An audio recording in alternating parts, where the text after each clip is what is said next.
Hi guys, it's me, Randy Ubal, your Filipino teacher here in Thailand. And for today's video, dadalhin ko po kayo sa school and ipapakita ko po sa inyo kung ano pong ginagawa namin ngayong sem break or ngayong wala na yung mga estudyante. Mga teachers and staff na lang po ang natitira sa school. So since sem break na, usually yung mga teachers ay nagsama-sama lang sa isang room.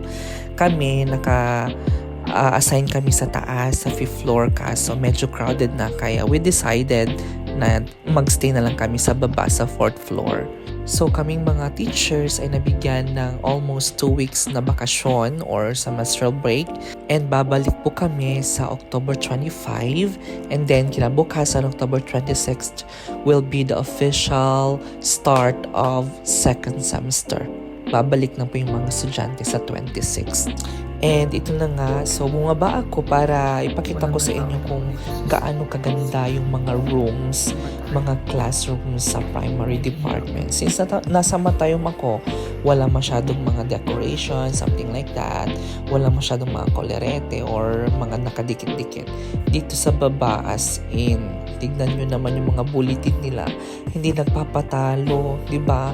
Akala ko sa public schools lang sa Pilipinas or some of the private schools sa Pilipinas lang ang mga ganito. Pero, alam mo yun, talagang alam mong classroom ng isang Pilipino or Pinoy yung isang classroom kapag ganito ang mga designs. Tingnan mo nga naman, di ba?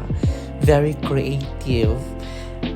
Kailangan kasi nilang mag-design kasi nga meron kasi kaming tinatawag dito sa school na success day or yung tinatawag din namin na open house wherein i-invite yung mga parents para pumunta sa school kasi mag-represent yung mga bata.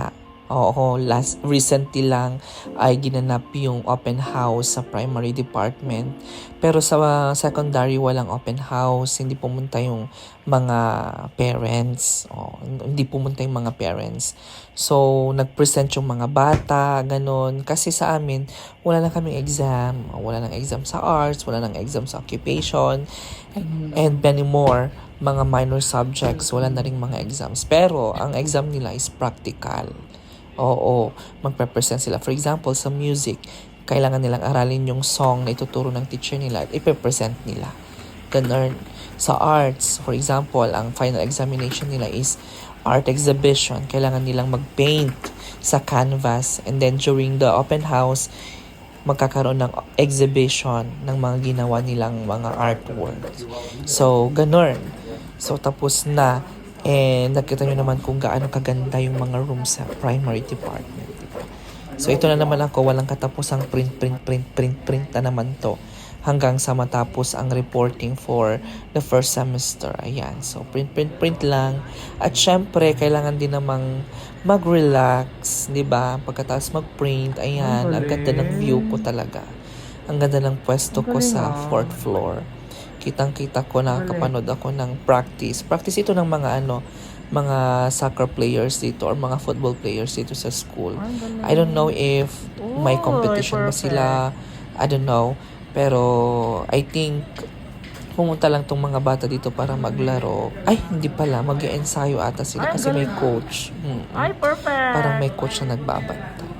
So, during lunchtime, hindi kasi ako nagbabaon. So, bumababa ako. Of course, kailangan din nang mag-lift. Ngayon lang ako mag-lift na naman kasi walang mga bata. And walang mga gumagamit masyado. Kaya, carry lang na mag-lift ngayon. Walang kasabay sa elevator. And, buti na lang at maaga akong pumunta. Hindi ako naubusan ng ulam. So, ito yung school namin. Maluwang po siya. And, ayan. Tapos na naman ang isang araw. Masaya. Oo, masaya ka. Masaya yarn. Okay, so yun lang guys. I hope na na-inspire na rin kayong pumunta dito sa Thailand. See you soon guys. Bye!